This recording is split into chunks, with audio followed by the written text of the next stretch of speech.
You're listening to the Cantina Cast, your home for thought-provoking Star Wars talk.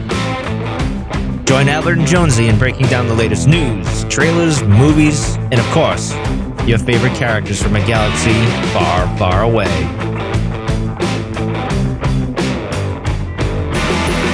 Hello, everyone. Welcome to the Cantina Cast. My name is Albert Padilla, and this is episode 498, our coverage of Chapter 22 of The Mandalorian, an episode that was entitled Guns for Hire, and an episode that's probably making the rounds right now on social media and just about everywhere else, because as I'll hold my comments in just a little bit for how I felt about it, but even the people that I think have been really positive and pro Mandalorian this season, given all the other stuff we've talked about and kind of how they've been trying to find their footing this season, I think some of them have felt like this was a wedge that kind of pushed people to one side respectively, but I think some people have not really enjoyed the episode as much. So I don't want to go out and presume anything, but maybe the person with me tonight could be in that same camp. I don't know. We'll find out here in just a second, but Jonesy's with us tonight. Jonesy, welcome to the show. How are you doing tonight? I'm doing well. This was a very interesting episode. I did not see it coming at all, out of left field. So it is very interesting. So I'm excited to talk to you about it tonight because it's curious.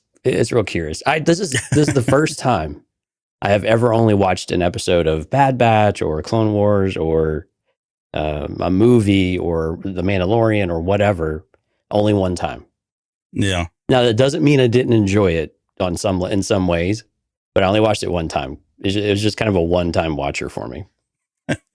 Well, not only did I watch it more than once, but I watched multiple parts over and over again. In short, I really enjoyed this episode because it is like quintessential Star Wars. As much as I totally get, like, I understand and I respect especially the respectful opinions that people have had, not the disrespectful ones. Because I mean, this is pure fodder for everybody that's out there anti-Disney. Oh, sure. You know, the fandom menace. I mean, this is red meat, right? But for me, and I posted this on Twitter today, like, it literally checked off every single box for me about what it is I like Star Wars and stuff that I enjoyed as a kid, as well as stuff that I enjoy now. And I'll get into the specifics, but there was a lot going on here. And just a quick shout out. I have not heard from the guys over at Blast Points, but this is the kind of content that their show is like founded on, right? Mm-hmm. Everything in this episode, I kept watching. I'm like, they're going to do an episode on that character.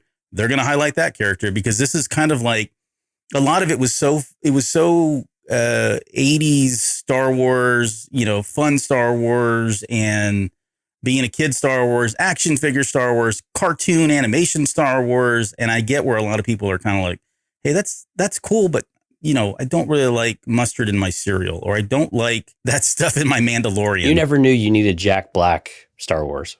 Yeah. Or Lizzo. Or even Christopher Lloyd, I guess, for that matter. Christopher Lloyd. And I had him down for like Jar Sabath. And boy, was I wrong. That one came back and bit me. But it's almost like they are never going to do Heir to the Empire. It's almost, you know what it is? It's crazy that this is maybe a possibility that they won't actually do Heir to the Empire. They're stalling. That's all they're doing. They're buying their time and they're stalling. They really want to ramp this up and give it its proper time and do. And so, I mean, I get it, right? That's what I would do. I tell you, we'll get into it here in just a minute. Just a quick reminder that we do have a really full slate of Star Wars Celebration episode or live streams for you guys to consume this coming weekend. 1 show on Friday, 2 on Saturday, 2 on Sunday, and then 1 Monday evening to wrap the whole thing up. You're not going to want to miss any of them. Of course, Friday, we've got the studio showcase, so we expect to have some great trailers and announcement, big reveals potentially, right? Mm-hmm. And of course, Saturday morning, Ahsoka. So we're going to get you an Ahsoka panel review, hopefully a trailer review first thing that morning too. So look for that one around 10 a.m. But you can find all of the details at cantinacast.com, cantinacast.com/YouTube to make sure you subscribe and hit the notification bell. You don't miss anything of what we're doing. We'll do a recap at the end of the day, each day as well. So you won't miss anything. Also, StarWars.com did announce that you can watch some of their live stream through their website, through the Star Wars Star Wars Cantina, the Star Wars YouTube channel as well. Yeah. It sounds like it's going to be a lot like the covers they've done in years past. You'll have the Celebration live stage where they do the interviews. They'll do select panels. So who knows what that actually means? They didn't tell us which ones. It was very vague. So again, we're going to do the best we can to keep up with all of it. We're hopefully going to get in touch with some folks, get some boots on the ground type of feedback as well. But it's going to be a lot of fun. It's going to be a lot of fun. Something else you're not going to want to miss over on the YouTube channel is the new Jedi Novel Archive. Lauren has released her spoiler full review. So her full review of Lydia Kang's The High Republic Cataclysm. So this is the latest book that just came out this week. So hot off the presses. It's already doing gangbusters over on the channel. So please go check that out.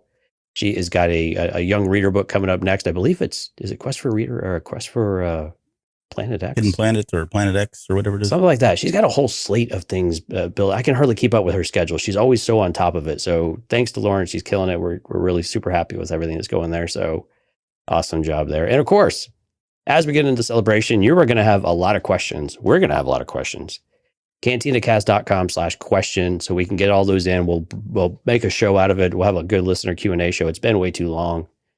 It can be anything from Mandalorian, Bad Batch, anything that we find at Celebration, maybe some Skeleton Crew, maybe some Acolyte, maybe we'll get some news at Acolyte, whatever you guys on y'all's minds, let us know, CantinaCast.com/question, and we will put it in there. Remember, if you are a Patreon member, you are guaranteed to have your question answered no matter how many questions there are. So yours will rise to the top.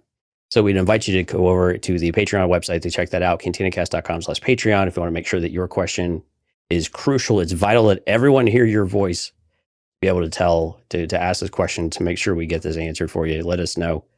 And while you're over there, you might take a look at some of the different tiers and maybe look at one of these that these fine folks have subscribed to. It's now part of the tribe members: Mike, Rob, Lauren, Dante, Risk, Justin Jackson, Sharkman, Dan, Daz, Isabella, Uncle Leon, and Josh. And then, of course, the Delusions of Grandeur members, Rod and Kathy. Thank you all so much for all of your contributions to the show and your support. Once again, everything that you put into the show goes into our bank account, which goes back into the show. Full transparency around here. It has to go somewhere. It's got to go somewhere. But it goes right back into the show. We don't keep it. A lot of it's going to stickers for an event. A lot of it goes to stickers. Oh, and stay tuned for maybe some May the 4th Pete with y'all news coming up here pretty soon. Yeah. Definitely not spoilery. That's not spoiler. Yeah, we got something planned for May the 4th, but more on that here after we get through Celebration, because that's going to take up a lot of our time. And a real quick, while we have a moment here before we get started, we do have a live stream, of course, Sundays and Thursdays, of course, every day coming up here pretty soon. But Jonathan, Steph, obviously Subdued, Sky, Qui-Gon Jay, Riley, Derpy Entertainment, Miss Sunflower. Thank you all for showing up and being so lively in the chat already. We see you folks over in the background too. Please do come by and say hi. Let us know how you are doing, what your thoughts are, and tell us how much you love this episode. Okay. Well, why don't you? I've got a long list of opening thoughts. Oh, you always have a long list of opening thoughts. No, but it's particularly long this time. So why don't you get yours out of the way if you've not already, and then I'll roll into mine. Well, if my little headliner doesn't say it all, David Caruso as Din Djarin, and that's a CSI Miami reference for y'all if y'all not familiar with that show. Everybody knows who David Caruso is, right? Anyway, but very, very CSI, very. I won't spoiler with what you think it felt like, but this kind of noir drama, buddy cop almost type of thing. It was cool to see the dynamic between Bo and Din Djarin. I do like that. I'm a little confused at the kind of the reverse, all the kind of the hate on the droids all of a sudden again from Din Djarin, which seems to be escalating as the season goes on. I kind of get it with battle droids and things like that, but the rest of them, a little lost on that part of it. Of course, the end of this episode was really cool. We get to see the confrontation with the rest of her former team, Bo-Katan's former team, understanding where they're at with, not only what they're doing, but what their values are. It is interesting though that this group of people just kind of stands around. They don't seem super energetic about anything. Maybe throwing the baseball or the football, whatever they were doing kind of in the background, but they don't seem super energetic about all this unless it's Axe Woves for the most part. Axe is about the only one with like any real true passion going on here. So a little bit interesting. I really want to talk to you about the whole dark saber transition here because it felt I just don't know if it's any better than what happened in Rebels. Like I really don't. It feels like we found a loophole.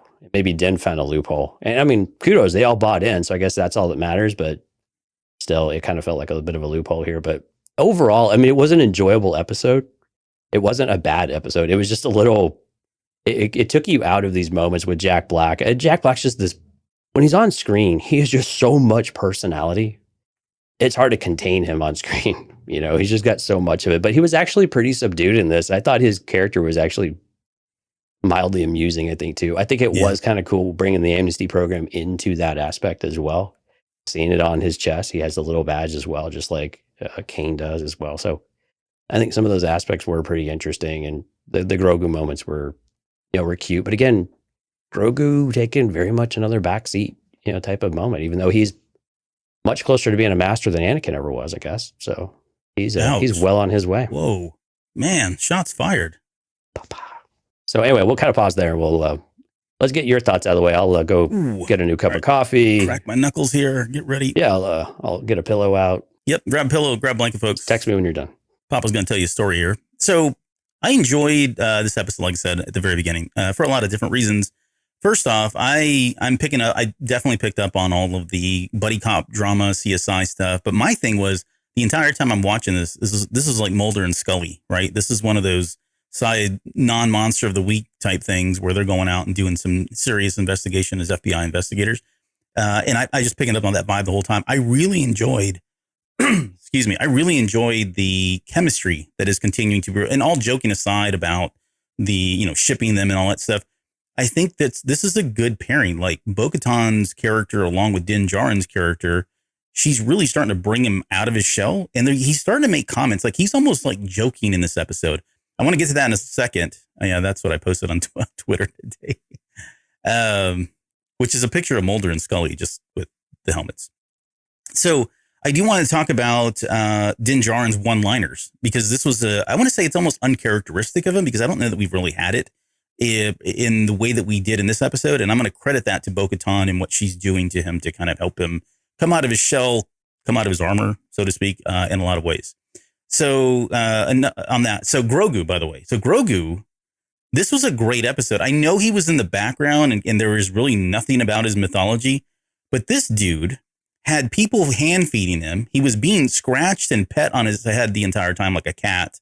And then he got freaking knighted at the very end of all this. Like he's an actual knight of some, I don't know, I guess interstellar non-conformist society or whatever. But I thought that was really great. He had the flips going on, him waving goodbye at the very end as Dad was taking him away. I thought it was just like, I was smiling. I loved all of the Grogu part. So if you're a Grogu fan, I mean, you were probably gushing. Lauren was texting already like at 6:30 about the Grogu parts. So she's not here with us tonight because I think she's working or something, but she really enjoyed all of those as well. I do get this as kind of so here's where I felt like on the side quest piece of it.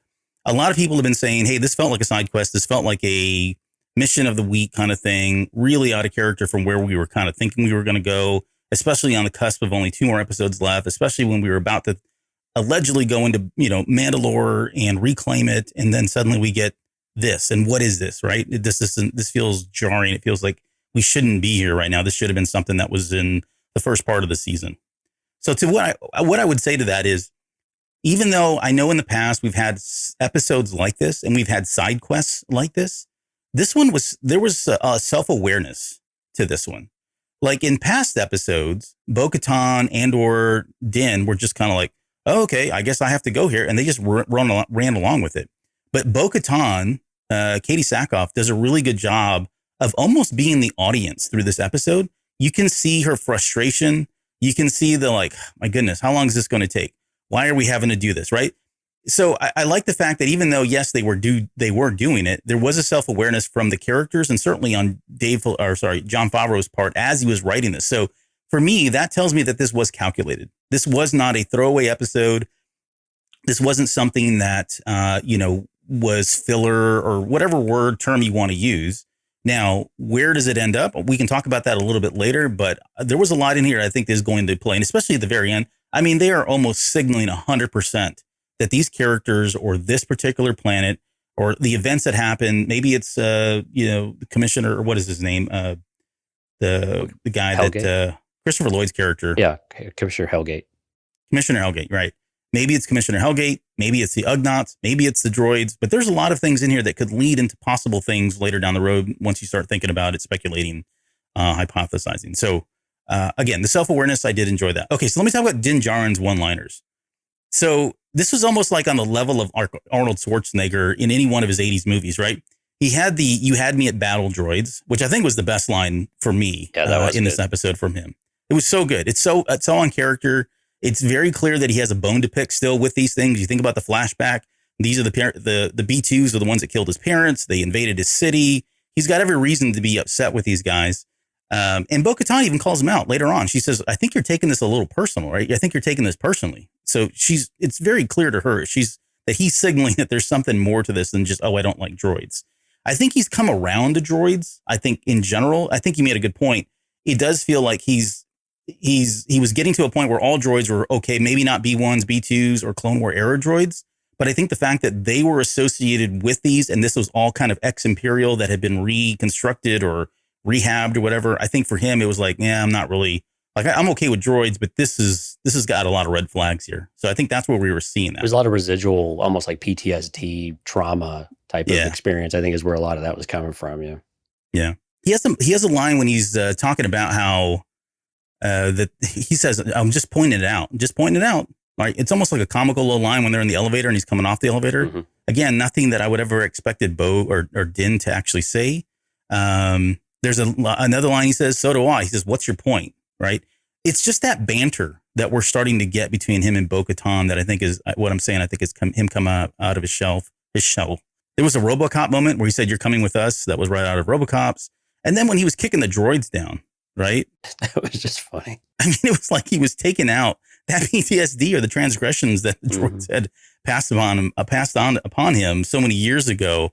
It reminds me of another, like there's those, they're fake and phony videos, but you can see them out there where they're like kicking these AI robots around like in present time and they get back and they move, right? And they're just kind of on their mission.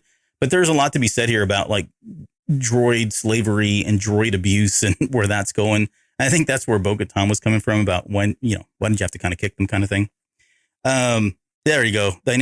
Gary's got it. I couldn't remember the name of it, but yeah, kicking droids are like the Boston Dynamics videos. Go YouTube Boston Dynamics videos. They're not real. I think they have a couple that may be real, but most of them are fake, but they're really done really well. So it looks like they're purposely hurting these droids. I know that sounds malicious and cruel, but it's not. It's supposed to be kind of funny.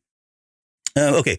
A couple of things. Welcome back, Matthew Wood. Like Matthew Wood is the voice of the B1 battle droids. I don't know. Like it seems like he's got work forever. Like even I would never have thought we would still be having battle droids this many years later after the Phantom Menace. But here we are. They're still showing up. And this dude's getting employed, even if he's coming in just saying a few lines. But anytime we hear Matthew Wood kind of do that, I really still love works for Lucasfilm. So yeah. And then the other thing was just this was like a droid lover's eye candy. I went and looked. The reason I watched a lot of this over, I was trying to go through and count how many different droids there were. There's a bunch. And with the exception of like the medical droid, Imperial probe droid, whatever, I would say a large part of all the droids that we've ever seen in Star Wars in some form or in some color variation were in this freaking episode. Like even like the droid bar itself had just about everything. Even what's the one from Galactic Tours? From Star Tours? From Star Tours, yeah. You remember him? Yeah, the original. Yeah. I mean, there's a table of them at the bar, right? So I mean, this was really kind of an ode to droids in Star Wars, and I know there are a lot of people that are droid fans, and I've got a couple of them that are mutuals on Twitter, and they've been gushing about how many variations that we got to see. But it was just really neat that they had that many. Now, the only downside, or I guess the only feedback I would say is if you go back and watch those episodes, especially when they're kind of running through the streets there on the planet, they repurpose a lot of the same droids. Right. It's the same ones, the same shots. They just moved them over and, to kind of give you the illusion. Of course, when you're watching the episode, you don't catch that. But, if you're going frame by frame, yeah, you're going to see a lot of the same droids just relocated to give you the feel that was huge. I did like the backstory. Like when you walk into the bar, you get the idea that you're going into a bar, so they're getting intoxicated, right? That's kind of the first thing you jump to. But really, it was a lubrication to help them prolong their life. It was very all true. Like the story that the bartender told was just, oh, I mean, you just felt bad. Like your whole demeanor just melted away. Right. Yeah. Yep. And then the other thing I would say is I think there were moments in here, and maybe we'll find out someday. There were moments in here where I think they used the volume, but I thought they did a pretty good job of that. I think in the city scenes when they're running around chasing folks, yeah, the lighting was really good. I love good. the backgrounds that they used. So I guess we'll find out, but there were some people that were posting saying, I guess confirming, whether they know or not, I don't know, but they were confirming that a lot of the shots that we saw in the city were the volume. And so I felt like they did a good job of that. It does feel like that technology is getting better. But it makes sense because they could CGI everything else in. So you're not bound by the smaller space. That's what Obi-Wan Kenobi suffered with, having too many real people confined into a smaller space. These, you can expand it digitally to completely blow out your space and make it seem bigger than it actually is. And it was very Attack of the Clones-ish too, right? It felt a lot like Coruscant with Obi-Wan and Anakin chasing down Zam Wesell. It just had those kind of vibes to it. Things getting thrown out of windows. It was a lot. It was fun. Yeah. Yeah. And then the last thing, I promise, the last thing is just on the Darksaber. Like, I'm with you. Like, it felt like this was probably the most obvious way that she could have gotten the Darksaber. But I don't think any of us really even had it on our list because it felt too obvious. And it felt like something that would have been done, right after it happened. Like the minute he woke up, like, hey, I really don't want this burden, right, of the sword. I've already tried to give it to you once. He already at one point felt like she was at least a rightful leader. Maybe he cares more than he didn't at the time. I don't know. But it felt like he would have just given to her because of the technicality. And I think we ruled that out because it was like, oh, no, that's too obvious. It's too simple. It can't work that way. And yet it does. And so once again, when they kind of telegraph it to you, I guess you should just take it at face value sometimes. It's going to happen. Right. So now, do I hate it? No, because you know what? We've gotten that out of the way. He had finally came to the moment. He's like, you know what? I need to profess my love. I need to do it in front of all of these people. I've thought about this for a long time. I finally have the perfect thing. I need to make sure everyone knows how heroic she is and that she saved me and that I'm confessing my true love. And in so many different ways. And this Darksaber really belongs to her. So there you go. Yeah. It was really just his profession of love. I guess we'll see, right? At least, like I said, I was trying to say, I think it gets it out of the way now, at least. So we don't have to belabor it. We don't have to talk about it anymore. We just accept the fact that she's now the leader. And there may be folks that are not, right? There may be folks that are, I think, who was it? Qui-Gon Jinn just said, I don't think this resolves the Darksaber issue. The armorer is going to have a serious problem with this. She might. I don't know. I mean, she might. She told her to take her helmet off too. So at this point, I don't know what to expect. Yeah. Well, and it's that and the fact that I don't know how much, like, how much does the Darksaber mean to her, right? Or, if she truly feels that she's the rightful leader of Mandalore because she's seen the Mythosaur, I think that probably supersedes this whole lightsaber, Darksaber thing, right? Like, what does it matter at this point? I'm not saying it doesn't matter, but right. I think getting by on a technicality is probably okay.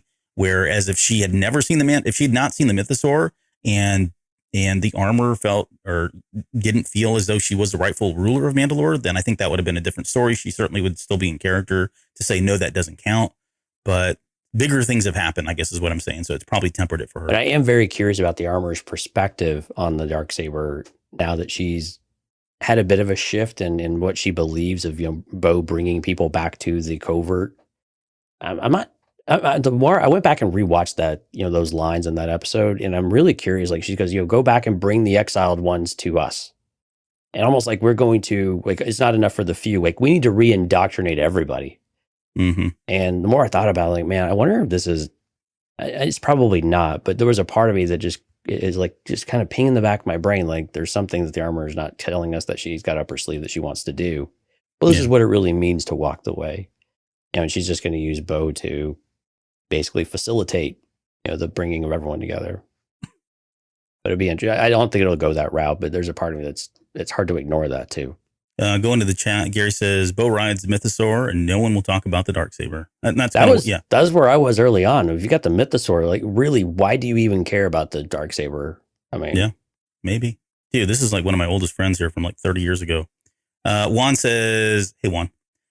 He could have given the Darksaber to her earlier, but he feels it's more symbolic that he presents it to her in front of her fellow Mandos. Right. Plus, kind of a soft redeems the way that she got it before. So I like that. I like the fact that maybe he was waiting, happenstance, but nonetheless, yeah, it's probably more impactful, more significant that he does that in front of the people that deserted her and felt like she wasn't worthy of it, or was the cause of all their problems and went on their own. You know what they say though is the waiting is the hardest part. There's a song about that. There is Tom Petty. Yeah. What this did confirm for me too, also, was that I know we poo-pooed on it, and I'm not really trying to harp on this, but the idea that it was, it was the Night Owls that were now hired by Moff Gideon, like that didn't happen. Although I got scared though. I thought for a minute, when they avoided going out there, I was like, oh no, that's going to be the big reveal at the end of it. Because I kept spoiler free for this episode, but I had heard this morning, because I didn't get to watch it till I got home from work. I kept hearing there's a reveal at the end. There's a big to do at the end. And I was like, okay, it's all right. I couldn't think of a lot of things at what it was, but when they avoided going there, like right away, and had to go on the side, quote unquote side quest type of thing, I was like, oh no, please don't tell me it's Moff Gideon that has linked up with these guys. That wouldn't make any sense whatsoever, but who knows? Yeah. I was really worried. Like my heart sunk, and I was like, oh crap. What do you mean they're, why is Axe flying around in an Imperial, warship? That's not going to be good. But yeah, luckily it didn't turn out that way. Well, but that's the one they stole, right? That's the one they stole from the officers on Trask. So it made sense that was still the one that they were flying around. By the way, I updated the wiki or the Wikipedia entry today on Trask, so you guys are welcome. We'll fix it later. No, wait, it was a hot mess. All right, another story for another day. Okay, well, let's get into our kind of step through breakdown of this, and it opens up with this kind of, I'm going to call it a Romeo and Juliet story between Quarrens and Mon Calamaris. And so, for anybody that's not aware, like the relationship between these two species, imagine like a Wookiee and a Trandoshan falling in love. It's the same thing. Like this is not heard of, right? They've been at war for years. Kind of just as gross. It's just as gross, right? For a lot of reasons. But again, so going through my list of what makes Star Wars to me, what do I like about Star Wars? I hate to say it, but and I know this is going to sound cheesy, and you can roll your eyes and whatever. We'll cut this part out if you make any rude comments. But this was kind of like the love story. This was the romance part of the thing, right? Was it well acted? I don't know. Maybe not. But is it believable? Probably not, because it's kind of gross, like you said. But you know what? They were in love, and they couldn't be together. It was an unrequited love, or not. It's not unrequited. It was just a forbidden love, right? Because it was Torrens and Torrens. Jeez, wow, where am I put? Quarrens and Mon Calamaris. But I did kind of enjoy this. And so, by the way, I did enjoy also, like, it was really cool to see a Quarren ship. Like, we've not really seen many of these things. Right. And just the way, like, she was in the fish tank at first. Yeah. Coolest captain chair apparatus and everything probably ever. Right. Right. And they just come by and throw a couple goldfish in there to feed the captain whenever she's hungry. And then, it drains out. She's sitting there. I mean, it was awesome stuff. It's pretty cool. Yeah. But again, this was more about hope. I mean, this is more about, people can make changes. They could be different. They can make better choices, and they can bring. It was signaling what we expect to see later on, right? With the Mandalorians, right? We have two different factions. They're not supposed to get along. They have completely different belief systems. So they think, but somehow they find a way to come together, right? And they can bridge this gap, even if they're not allowed to. At some point, it will all start to work out. It'll all start to come through to fruition. And it was interesting, though, that the captain's words of what was she? It was a fling, like a childish fling or something like that. I was like, ouch, man. Yeah. Although the kid, the male was definitely, the Mon Cal definitely came across as very immature, and like he was a 20-year-old prince just kind of falling in love for the first time with this beautiful, tentacly foreign captain with her own ship. She was cute. I liked her little, like, mandibles or teeth in the front. Yeah, but the tentacles like caressing it. His face. I don't know. I can get used to it. All right. I'm kind of weird though. Right. So I'm gonna the comments. Fish Love says Juan. Gary says Romeo and Sushiette. I like that. Might be the winner. Tentacle Kisses from Qui-Gon J. Miss Sunflower says Squid Love. Yeah, I mean, it was weird, but that's pretty much all of Star Wars. Yeah, she called it a childish fling, which I was like, ow, sorry, bro, that probably hurt. Brutal. Yeah. But okay, so the story here is the Night Owls were hired by the prince's father to bring him back. And, it was interesting too. Like the Quarren was like, can we blow this thing out of the water? And they're like, no, this ship's bigger than ours. And then she gets on the air And she's like, oh, she was so, subservient and passive with them, Right. which I thought was kind of cool because that's in character of a Quarren. They can't be trusted. They're dirty, rotten people, honestly. Wow, man, you're so judgmental. She was just trying to get by and take care of her crew. She thought they were the Empire. Yeah, well, they haven't done a lot for they haven't. It's like the Trandoshans. They've not done a lot to make them the good guys ever. Like we talked about skiers being like the exception for that. Yeah. But Quarrens, I mean, they were notoriously in Star Wars as the evil aliens. I'm trying to think of a good. Well, there was a Quarren Jedi too, but yeah, few and far between. Yeah, you are right though. Ma and Cal were always considered the hero of that planet, yeah, rather than the Quarrens, which were always the dirty villains. So she surrenders. She surrenders him and says, "No, sorry, you got to go. We'll figure this out later," kind of thing. And we get that little comment from what was her name? I forget her name now. The female Casca. Casca, right? Says Mandalorians are earnable. All it takes is a few credits. So, and this is no different than what Din Djarin was doing when we first met him at the beginning of Mandalorian, right? Right. Yeah. Whatever to make a buck. Yeah. I mean, yeah, they're loyal to whoever pays them, and the job's a job. You finish the job. There's no hard feelings here.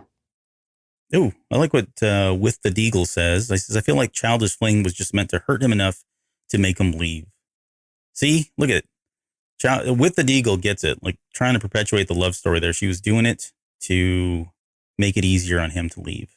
So, okay, let's talk a little bit about, so we'll get into Plaisir 15 and, the events and all that, but I want to just quickly talk about this because it's a very unique, like they gave us, this is where I said they were setting something up. Like we're coming back to Plaisir 15. I guarantee it. They gave us so much about this planet.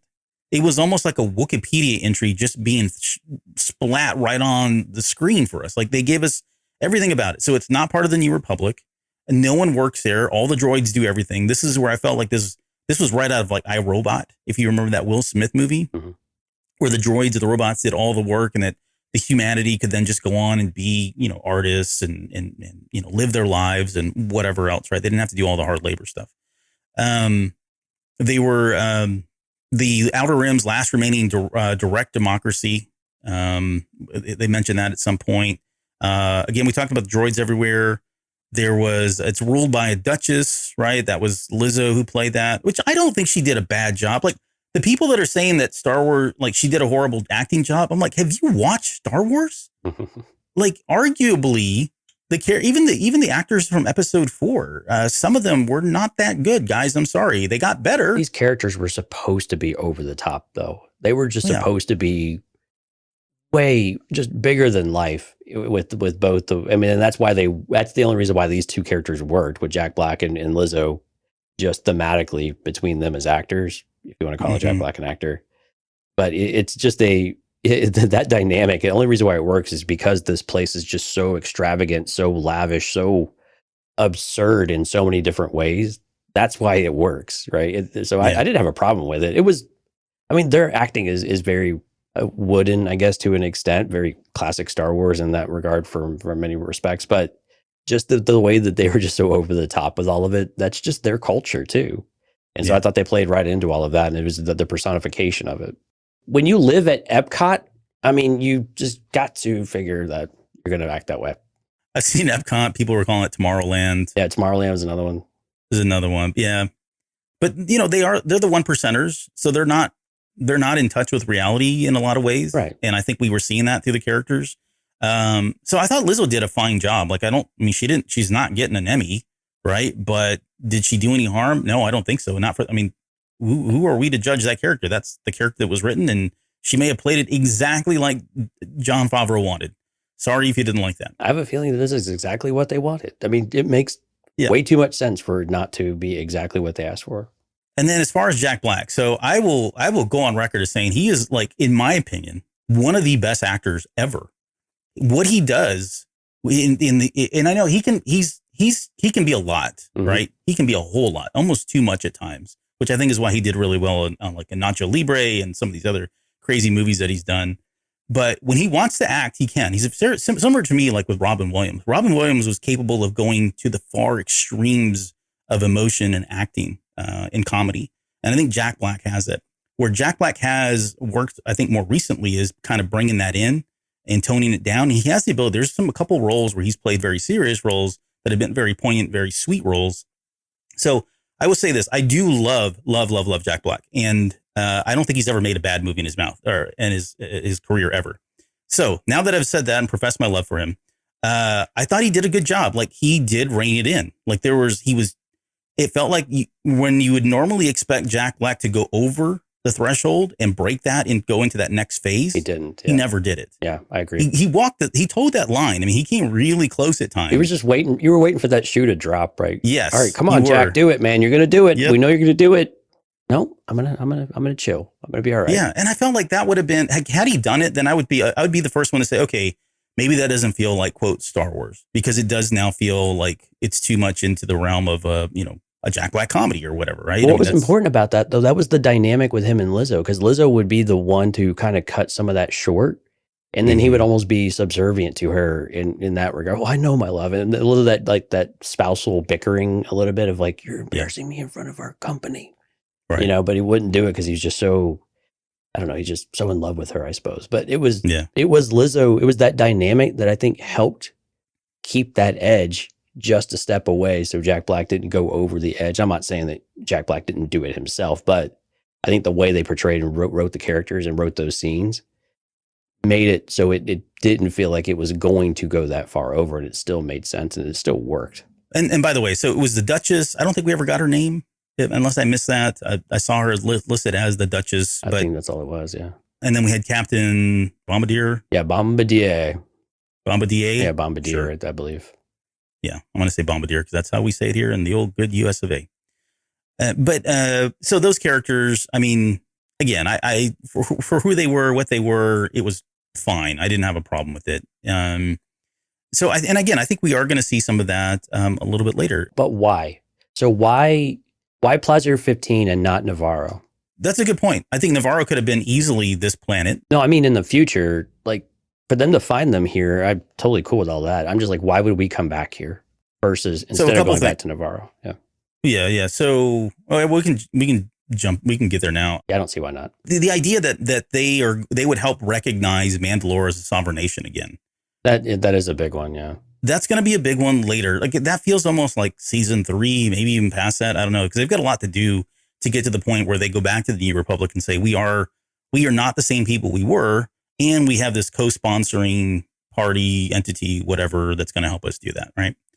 That's probably. I just viewed that as the only reason why they would do this mission. That's like when you talked about before in the opening, where it's not a side quest. We had to have this reason to go and do all of that. I disagreed with all of that until this moment where they actually gave you the care. I did like that Bo-Katan was like the audience in this case of saying, well, why are we doing this? This is dumb. We need to get to the action. We need to get straight to the job that we need to do. Time is short, right? Yeah. But when they said that, it made a whole lot more sense. And I was able to get on board more so with the premise of why we were doing this and why it was important to see this all the way through, because there was a gigantic carrot within galactic politics in that respect, right? Yeah. In order for recognizing Mandalore and to legitimize it, because that is critical. It's critical in the grand scheme of the galaxy. Is it important to Mandalorians in general? Maybe probably not right now. Maybe not, right? Yeah. But Bo-Katan, again, is trying to see the bigger picture. And so I think that was very important for her to be able to recognize that. And then they're very smart on their part to say, what could we possibly give a Mandalorian, right? Well, if they think that we've heard rumors, we think Mandalore's, kind of coming back. You guys are doing pretty all right. So, what if we were in your corner? So that made a lot more sense. I just don't know that we have to go back to Plaisir to do that. But will we go back and revisit at some point? I think that's on the table. Yeah. Yeah. Just one thing that came to mind. I know I said it later, but I was thinking too, like, if he does pursue the IG-11 and they talked about, those droid parts are gone, can't find them anymore. I don't know. Presumably this could be a place. They seem to have a lot of data droids that are still in service that served the Empire at one point. So maybe he comes back here for the purposes of finding the pieces that he needs to put, IG-11 back together. Yeah, true. He brings the Anzellans back from Navarro. They just they go shopping, maybe bring a few Jawas, see what they can find too. Yeah. Pelimoto can come out there. Okay, you're getting all right. Find her. Maybe she'll see what droids are like to date now. I don't know. Oh boy. Okay, so we got a lot on Plazier 15, not Concordia, by the way. So in the trailers and all that, I was thinking, oh, that's Concordia, like, or it's one of the Mando moons or planets. But yeah, no. I loved that Bo-Katan and Din were introduced like they were both of Concordia, like they were a couple. Not that they were like Bo-Katan of Clan Kryze of, whatever, and then Din Djarin of this, of that. Like, no, they were like married already. And so we get the story where he was ex-Empire. He was put through the rehab program. They assigned him to this planet to help rebuild that planet. And, they fell in love. But because he's now, in a relationship with her, they can't have a military presence. And so they have to hire. I mean, there seems like a lot of red tape and bureaucracy, and that's probably part of it. But they can't have like a military. So they have to hire people. And those people can't really technically be in the premises. They've got to be outside. And so we get it, right? That's kind of the background there. So this all makes sense, I guess, from the perspective of we need somebody to bring in as, quote, Mandalorians who, because weapons are their religion, they technically can come in here and we can technically then ask them to do this little mission for us kind of thing. But I think at the same time, like the only, I guess, loophole or thing that had me scratching my head was, okay, I get they probably had a tractor beam. That makes sense, right? If a ship can have a tractor beam, a freaking planet can have a tractor beam. So get over it. So they pulled the ship in, they land, and then, but why did they, this is where I was like, why did they have to go into the shuttle? Why could they have jetpacks just fly from there over to Axe? And it was a long way. They'd run out of fuel. We saw that back on that right. dump of a desert planet with all the dragons and crocodile turtles and everything. Yeah. So, but that was the only one that was like, okay, whatever. They get into there, and so they end up going to the Tomorrowland, or what would you call it? Epcot. Yeah, Tomorrowland Epcot works Center. too. Yeah. Yep. It was a cool tube, though. Actually, the city was really absolutely beautiful. I mean, the design of it was absolutely very inspired in some ways by Mandalore a little bit, but just the the domed paradise idea, the railways, the tubes, the whole culture was just one of extravagance and spare no expense type of things. It was like very much like Jurassic Park, when you first intro and everything is so shiny and new, and it just feels glorious, right? Yeah, and I think they were trying to show, like, because they were not a democracy and because they were, they had droids were doing all the labor and, the stuff no one likes to do, that they were able to prosper as a society in ways that other civilizations and cultures can't. So I think that was the point. Well, it was a lot of, Jack Black or the Bombardier says it perfectly. Join in our opulence. I mean, that's really what this was. And opulence being like sucking from secretions from this creature. Did you see that? Yes. So they had this creature. Enjoy our secretions. I was like, no, thank you. A hard pass. It was like a creature in a fishbowl, and it was secreting gook out of tubes, and they were all just like a hookah lounge, just fine delicacy in some places, I suppose. Well, but it felt I this is a little spicy here, so it felt a little more like hedonism in some ways than anything else. Yeah, with just the extravagance and you could do whatever you want because you don't have to worry about working and everything else. So right, this is paradise. Oh, let's see. Okay, so they basically said we got a droid problem, and this is where we first get Grogu. She's like, "Come here," and he's like, he doesn't take the strangers very well. All she had to do was dangle that little fish, and he did the flip. We joked about this where they're just chucking that doll and filming it. This one still looked way better than what he did in the other episode a few episodes ago, though. Yeah, it was a good flip. It was a better flip. It was about that. But yeah, they've got a plight where they want Bo and Din to go investigate the reprogrammed Imperial droids that are malfunctioning across the city. If they do this in return, they'll allow them to go meet up with the Mandalorians that they've hired that are sitting outside their, city limits or whatever it is. So, right. Yeah. So there you go. That's how we get our little side quest, X-Files mission of the week kind of thing. And so we're introduced to Christopher Lloyd. Again, I'm still upset.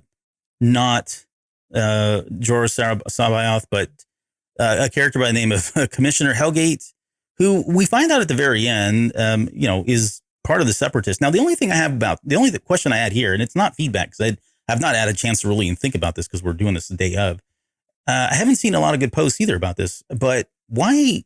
Like, what was his point? Like, what was he trying to do? Was he just trying to long live, Count Dooku kind of thing? Long live the Separatists? Was it pride? I didn't understand the motive behind this. He just did not like Bombardier Bombardier. He just did not like him. He was an ex-Imperial. You can't trust him.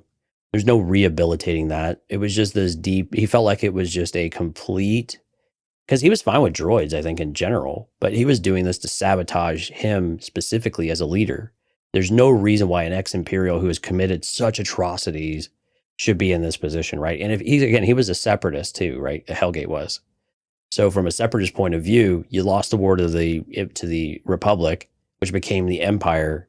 This guy was an Imperial lackey, and now then they lost, and you're going to install him in power. So if you think about it, just that transition of events, that series of events from his perspective, things have been on the down. They probably thought things were fine. He may have things are perfect here. We're okay, and then we put him into place. And I think he might be a little bit jealous. I think he has a little bit of a crush on Lizzo, to be honest with you. Of the Dutchess, maybe. I'm sorry. So he's Dutchess Lizzo. How about that? We'll just go with both of them. Yeah, Dutch Liz. Yeah. So I think he had he idolized her. He later on he clearly has her up on a pedestal. Milady. And it is very very formal, but it was very much to where it was a very pedestal. Like she just can't be up high enough. She represents everything that's pure and wonderful about their culture and their people, and he feels like this slumlord has moved into the penthouse and is not it just doesn't belong there, and so he's going to do whatever he can to try to knock him down that peg to get him out, see if she'll realize that this is what you wanted. Well, it's not working, so you're out too. Okay, so I was in full disclosure, I was singing About Damn Time by Lizzo when you first started talking there. Are you saying that he was sabotaging his work? Is that what you were saying? Because he was. Because remember, Black's character was saying, "Oh, I did all the work, and I checked it. I checked it 3 times, or whatever he was saying there." Yeah. Are you saying Hellgate was sabotaging that work because he didn't really like him, and maybe even had a crush on Dutchess Lizzo? Yes, exactly. Yeah, he was sabotaging Bombardier's work I like that. For the rehabilitation, specifically to get him out. Okay, I like that because that makes more sense too. And again, I apologize because this is still it's not even been 24 hours yet, so that makes more sense too. Because at the very end, he does seem remorseful. Like he feels like he seems like ashamed of himself, right? Only that he got caught. Well, I don't know about that, but that's exactly why. It was a shame that more to it too. He could have a heart. Not everybody's that cynical. See, they wouldn't. Here's the thing. I think they're going to come back to him. He's going to be a good guy at some point, or he's going to. So you don't get Christopher Lloyd to come in and play. Not everybody is going to have a redemption arc. I'm not saying he has to be redeemed, but I feel like he has something of value because. You don't get Christopher Lloyd to come in. And I mean, maybe, I don't know, maybe people are knocking on his door at this point because the guy's like 89 years old or whatever it is, right? No offense to him. But he's a prominent actor. He's certainly capable of doing more than what he did in this episode. Because, he was pretty tame in terms of what he did, right? But they did leave it open. They're like, oh, well, you're going to go to the moon of whatever it is in my notes here later down the road. And it was almost like they were setting that up. Like, we're going to visit him again. So I'm saying he doesn't have to be redeemed, but it does feel like he's going to serve a purpose at some point. And I think somebody put it in the chat here too. Gary said Christopher Lloyd was cast for Ahsoka. Sneak peek intro here. I don't remember hearing that. There were rumors like around this time last year, Christopher Lloyd was cast for something. I think people thought it was Ahsoka, but I think it was actually Mandalorian. So I don't know that there's actually any connection with Ahsoka at all. Yeah. I think that may have just been a rumor from around March or April last year. Look at this. With the Eagles coming in hard again. Commissioner Hellgate looks like he's going back to the future. Good reference. He also could be force sensitive, huh? Yeah, well, he's in exile just like Luke, right? There's a lot of parallels all of a sudden. Yeah. Pissed at Anakin for all the things that he did wrong. So, he's basically Luke Skywalker. At least Luke Skywalker, maybe more. So maybe he'll still become Jurassic. Oh man, don't give me hope, Jonesy, because I'm gonna ride that one to my deathbed here. Gave you an out. Yeah. All right. So then he teases the button, right? Like I've got this, and I love it. The big red button. It's like so cheesy, right? It's a big red button, like Ren and Stimpy. Don't press the red button reference. I just kept waiting for him to push it and say that was easy. That was easy. But it was a button that, allegedly if he pushed it, then all the droids would shut down. And this would be catastrophic for the society because now suddenly, oh my gosh, we're going to have to wash dishes and wipe our behinds or whatever these droids are doing for them. And that's of course a ploy. It becomes something a little bit later that turns out not to be the case. He says he's willing to help them find the rogue droids, but my hands are tied. I really don't know where the rogue droids are. However, if you go down to the basement of the Alamo or down into the bowels of this planet, what the heck was the name of this planet now? Plazir 15. Yeah. Yep. If you go down to the bowels of Plazir 15, you're going to find the Ugnaughts, because that's where everybody seems to keep the Ugnaughts. I don't know what it is. Maybe they smell like pork, but wow, that is offensive. Well, they're pigs. But he knew they weren't going to talk to him though, too, right? So he had no risk whatsoever of sending them to Ugnaughts because he knows how Ugnaughts are.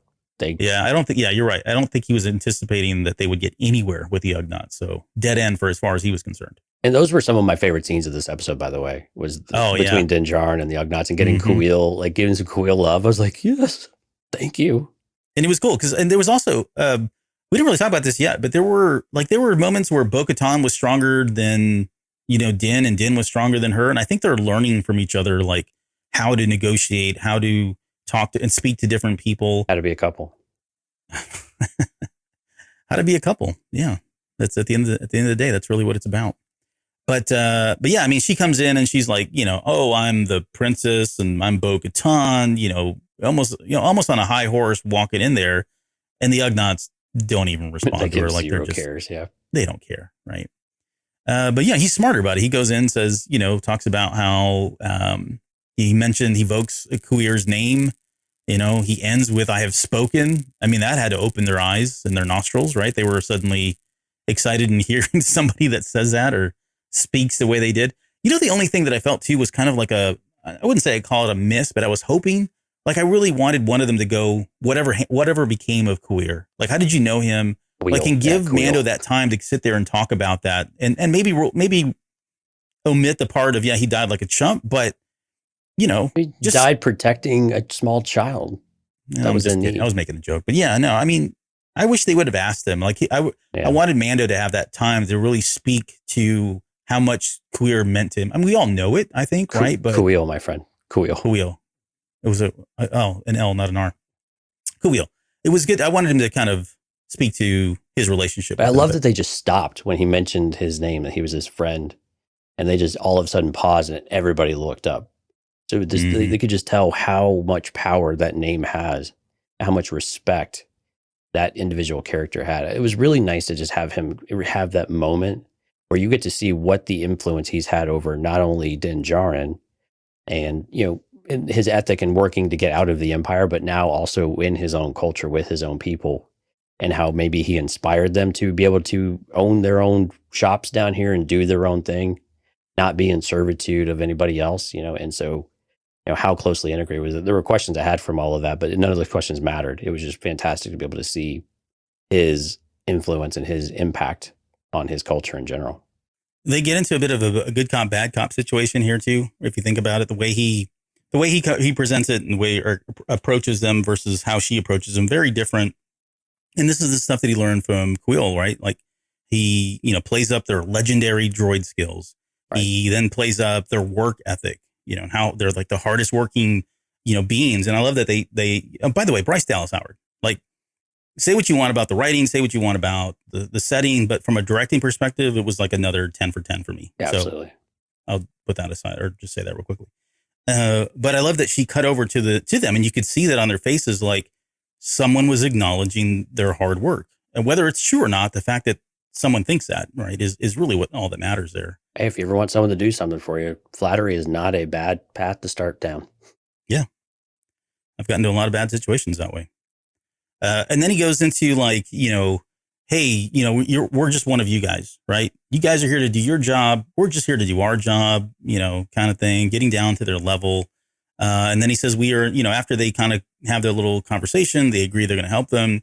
He then ends it with, we're in your debt, and, evokes the I've spoken kind of thing. So it was just a really good scene. I loved everything about it. I love the Ugnaughts way more than I ever loved them, prior to The Mandalorian, but seeing them as well. Now, someone also did post that the one that was speaking was Mark Hamill.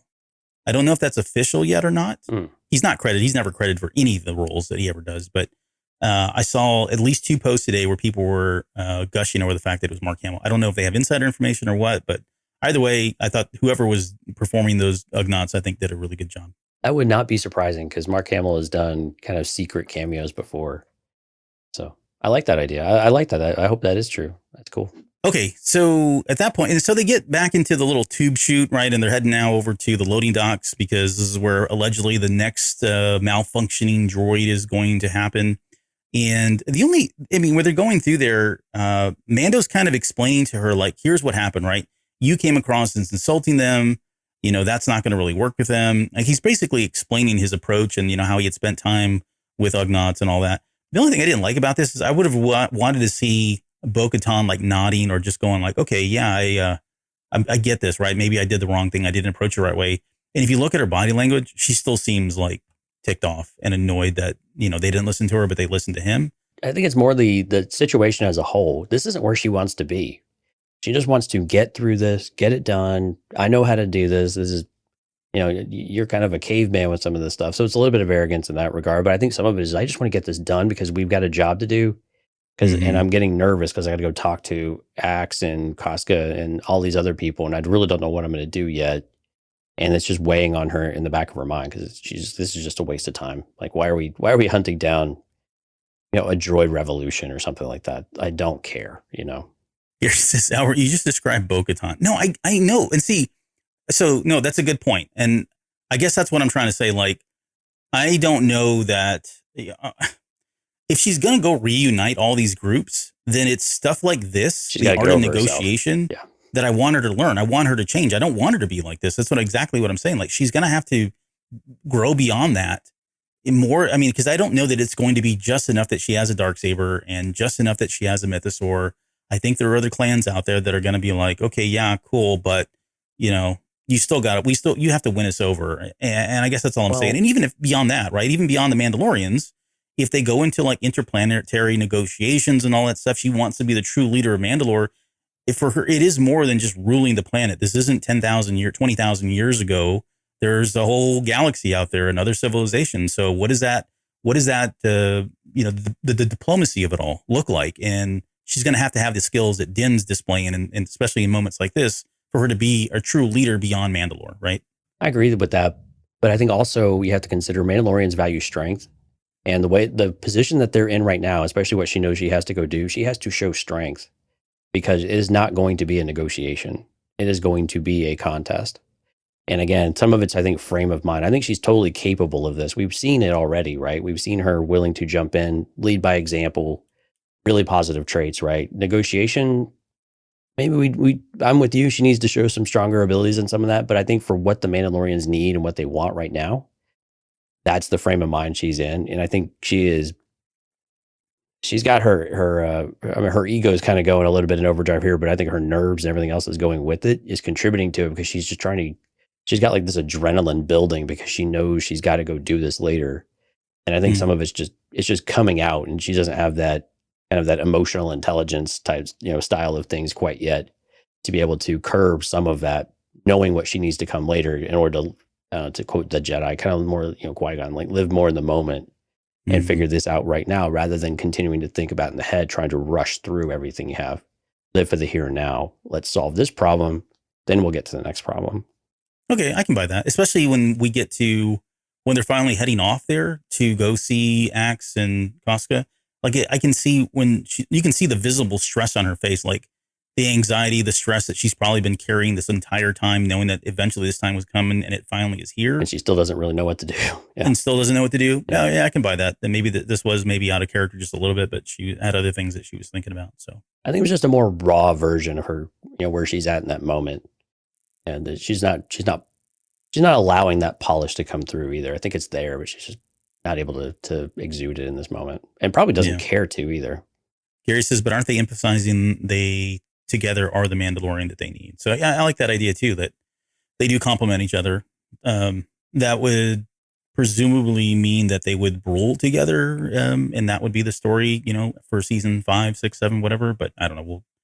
We'll cross that bridge when we get there or burn it down. Okay. So let's talk about, they get to the docks, and this is where we get the B1 droid saying the famous line, "Show me your identification." Is fully expecting Qui-Gon to say, "You don't need to see his identification." And then Mando just like randomly starts kicking these droids around, which I don't know if it felt uncharacteristic of him. Maybe not. Surely it was coincidental or the will of the force that he just happened to kick the one battle droid, the B2 droid that was going to malfunction. But well, whatever, no, he kicked a bunch of them over though. Yeah, he kicked like 3.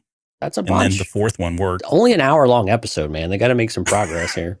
It would have been 20 minutes of Mando just kicking droids over. Well, it's like that 6-year-old in the toy store that just goes around starting knocking stuff off the shelves. You're like, just stop it. Just stop it. Where's your parents? Where are your parents at? Where's your person? I mean, she was looking at him like a mother would, like for a disappointed child. Like, stop it. Stop it. Yeah, that's how Bo was acting. But yeah, nonetheless, he finds that one. That one punches back, literally punches back, punches him, and then runs off. It was really weird to see a B2 super battle droid run like a person. Well, it did more than that. Like when it, and again, I'm not criticizing because it's like, in my opinion, what we saw was probably the limitations of the tech maybe at the time. No, that's not true.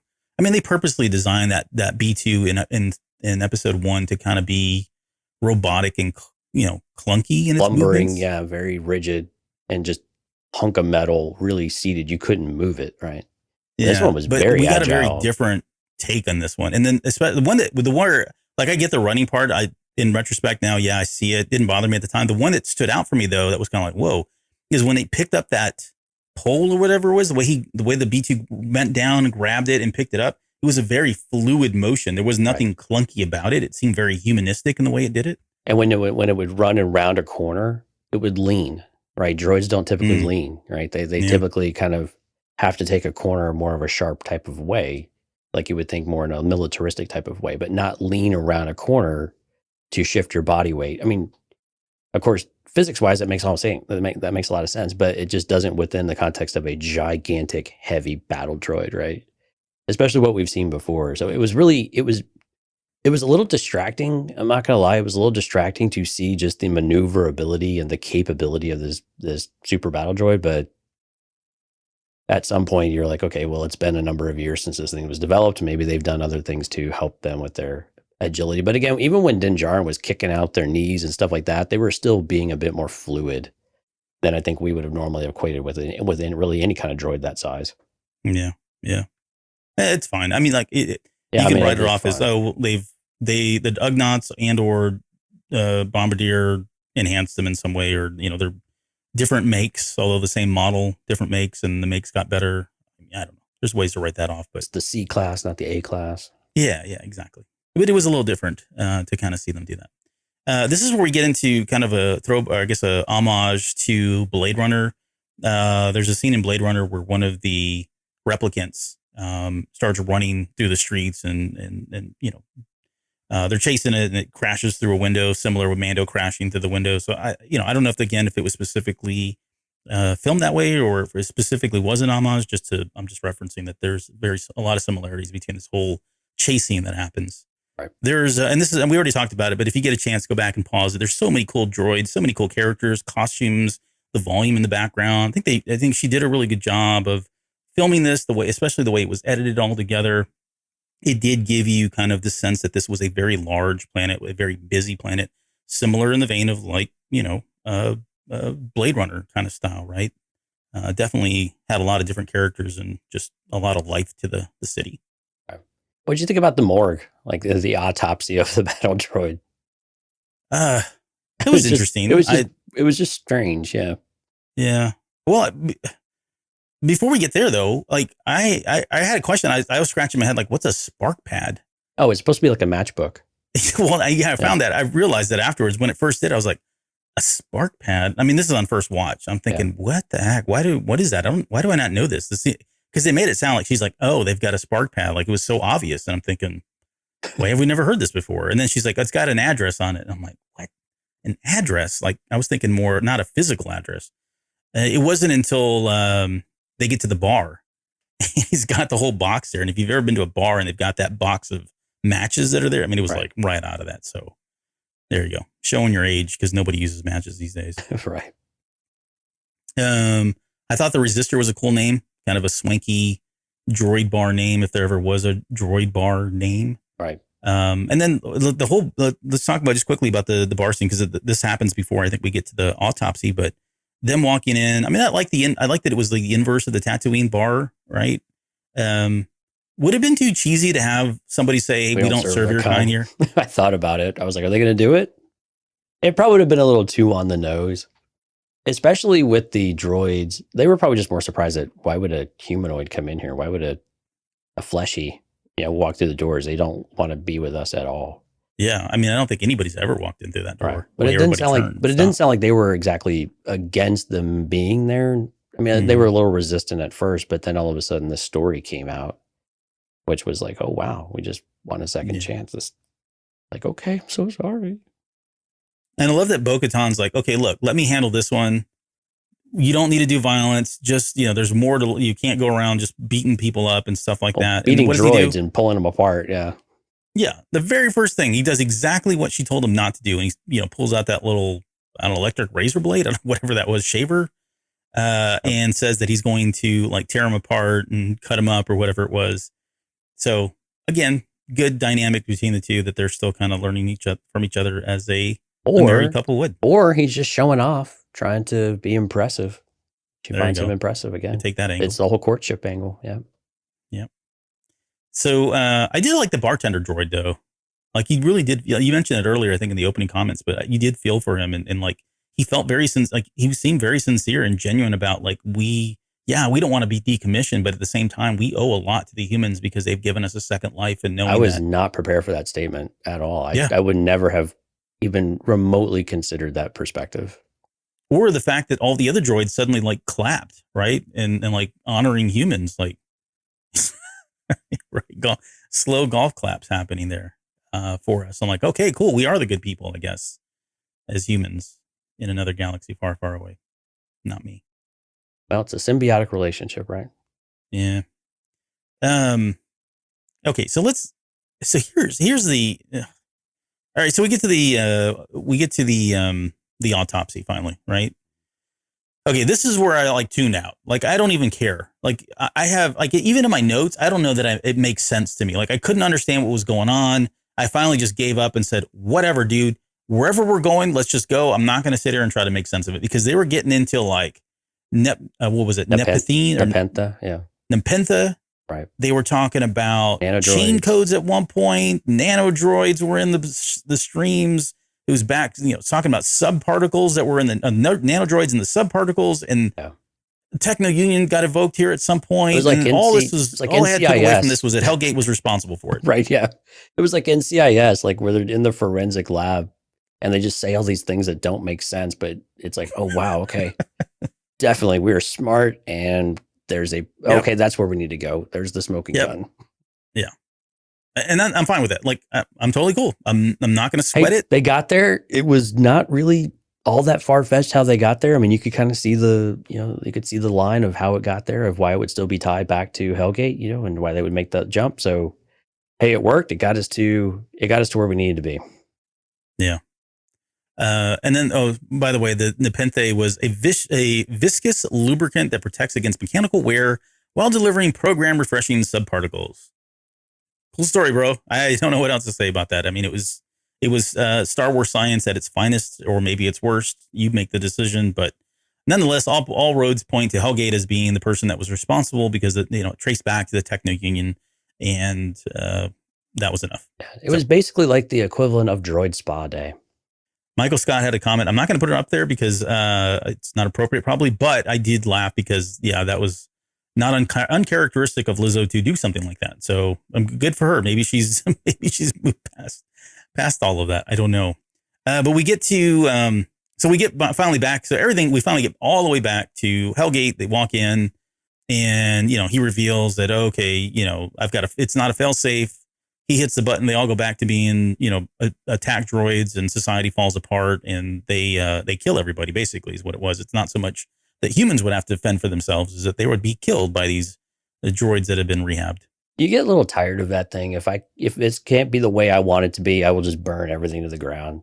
Like this real super extremist way of doing things. I mean, does that ever wear a little bit on you? Like everything's going pretty well, and you have this. You put the Dutchess up on this pedestal. You really just think that she's the most amazing thing on the planet, and to guarantee her affections, I will destroy everything that we have. I don't know, man. Love does weird things to you. Right. Okay. That's what he All said. right, If anybody didn't catch that. Okay. So yeah, he goes into this whole spiel about, he starts, goes into a whole soliloquy here. He goes and talks about the corrupt republic didn't change him. The empire, he didn't give up on the empire, or he didn't give up because of the empire, didn't give up because of the republic. We turns out to be a separatist. He says Count Dooku was a visionary. Okay, whatever. And then right before he says, and had it not been for that Jedi enforcer, I was like, say his name, you son of a, Anakin Skywalker. And then they stun him, which I felt was appropriate. Like what was, like, he had no out. Like, it was a terrible situation for him. But I like it. That's where Bo-Katan's line is. It's politics. She just doesn't care. Right. She was. He lost me at politics. Like, I'm done with this. Yeah. Whatever, dude. Just shut up. We're not talking about this. Right. You're down. That was my sister's bag, not mine. Yeah. So, okay. And then we cut back over to the Pillbug Battle Ball, whatever game that they were playing there. And we get to see Grogu helping her using the Force. Yeah, cheating. That's all you have to do to be knighted. You just have to cheat. That's true. Good life lessons there, Grogu. I'm kidding. Qui-Gon didn't cheat because Watto was already cheating with a chance cube. 2 wrongs make a right, I suppose. Yeah. That's what I've always heard. Yep. Well, that's how Qui-Gon rolls, though. I mean, that's how the will of the Force rolls, apparently. Exactly. Okay, so they bring Hellgate to the Dutchess, and we get to this whole thing about, with the wise and all that, and she's ashamed, and so they got into that whole thing about the Quacta calling the stifling slimy again. This is all the Cad Bane thing that was done in Book of Boba Fett. I imagine it took Christopher Lloyd like 17 tries to get this out. Get it out, all right, yeah. Who was it that said, "I beg your pardon"? Was that Jack Black that said that? Yeah, I think so. Yeah. I just like the fact that it was so offensive. And now I don't know, maybe it gives more meaning to the way, Cad Bane said it when he delivered it then. But yeah, so this is where I felt like, okay, so I felt like, again, I'm not going to say he's got a redemption story, but he says, "I'm sorry I've disappointed you, milady. Maybe someday I can earn such forgiveness from your grace." Again, they don't write this stuff unless they're going to someday give him an opportunity to fall into her good graces. Maybe they do, maybe they don't. In Star Wars, television, cartoons, stuff like that. I wish we would make a list of all of the times we've said this, just to see how many of them actually come true. Yeah. Ever. Well, it happens. I mean, again, I know it happens. It definitely happens, but it happens in like Rebels and Clone Wars and stuff like that. So I guess what I'm saying is there's a precedence that's been set. Oh, absolutely. Yeah. But yeah. So maybe it's foreshadowing, maybe it's not. Well, it's exiled to the moon of Paraquat. If they tell you at some point, you got to believe them, right? Yeah. Because they keep telling us and they keep doing it. So Paraquat, maybe that's a moon we go to at some point. We'll see. And of course, they now get to go see Axe and Casca and all that. They're also, by the way, they're given the key to the city. That's not a trope. Well, they're always big keys, but this I was like, wow, this is like right out of a video game. Right. They just had a readily available. Yeah, it was like a Princess Zelda or something like that, or a Princess Peach. It was just funny. And then we get the knighting. So she knights him a knight of the Ancient Order of Independent Regencies, which seems made up, but with a real sword too, like an actual sword. An actual sword, yeah. That was kind of cool. Ancient Regent, that's for sure. She says, "Until our paths meet again." I think Grogu said bye. Like, it sounded like he said bye to her. Maybe not. But yeah, I loved him when he's looking back over Dad's shoulders or walking away, and he's got his little hand waving, smiling. He's had the time of his life here. So, maybe he's got a friend there now. Well, and she was like petting his head at one point and scratching his head. And he was like scratching, and he was purring. Mm-hmm. He was actually purring. Yep. Yeah, Rob said, "I was waiting for that, and I would have gotten away with it had it not been for these meddling kids." Yeah, we were that's what we were missing with Christopher Lloyd's character, is the removal of the mask and seeing that it was Jar Jar or something underneath there. Actually, I think it probably would have been Christopher Lloyd under the mask, but that's usually kind of what it looks like. Right. Yeah. Same person. He would be the one. Yeah, exactly. Okay. All right. Let's talk about the reunion. So, we talked about them kind of, she's got a lot of anxiety that they're finally going to do it. She's kind of going to make a last minute decision about how she, approaches them or whatever. Yeah. But she basically says, "Look, that's her fleet. She wants it." Axe is like, "No, I'm kind of fond of it. This is mine now."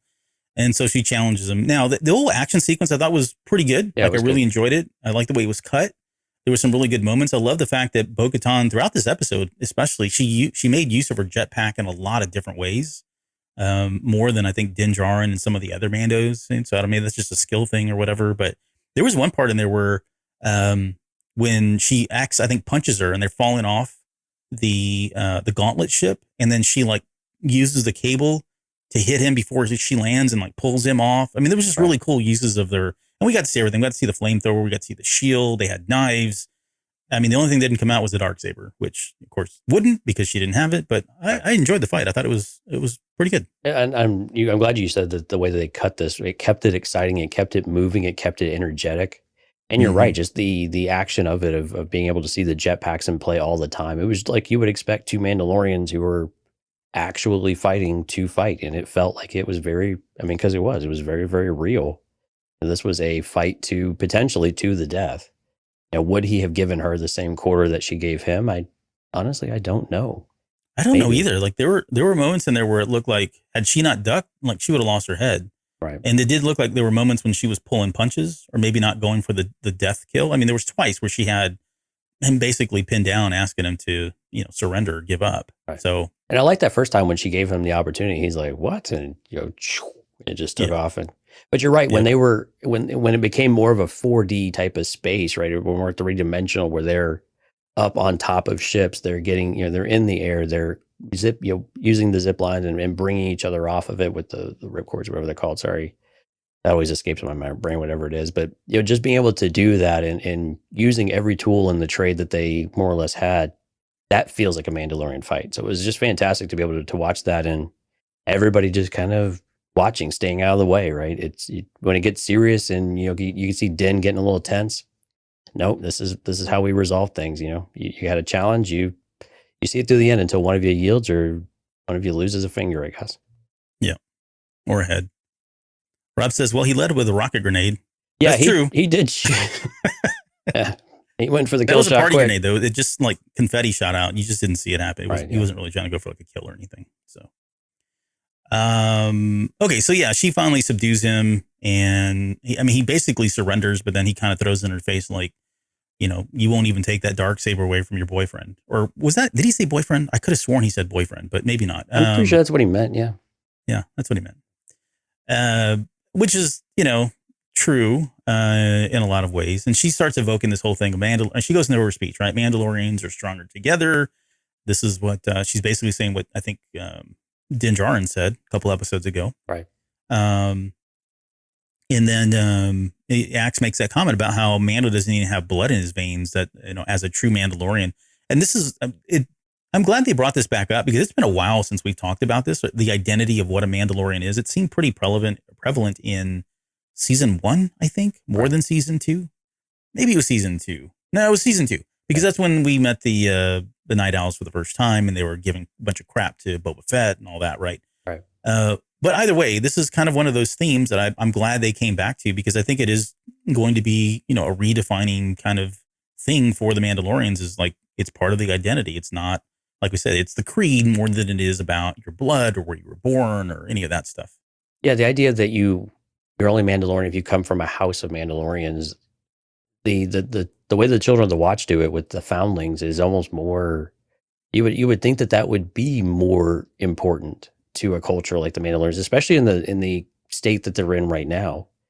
Mm-hmm. But it also tells you, like, as dogmatic as the Children of the Watch are with the way and things like that, they still have a very firm and very clear value and culture, system that they follow that is good, and it's the right thing to do. Right? You see a stray, especially if you took their parent in combat or something happened.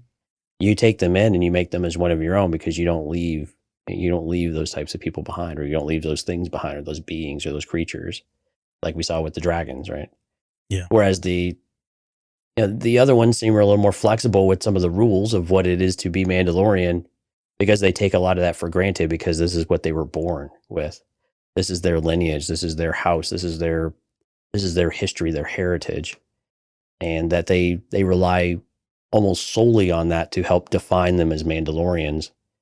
It's a nice dichotomy between the two, but also just shows you, the conflict that'll bring between the two, tribes or clans or however you want to view that, but also why that can work so well together as well. And they can find a way if they can, if the purebloods can accept those in exile with or I guess it's the other way around, but if they could accept the children of the watch, that's almost like accepting a foundling into their care. So they would have taken a major step.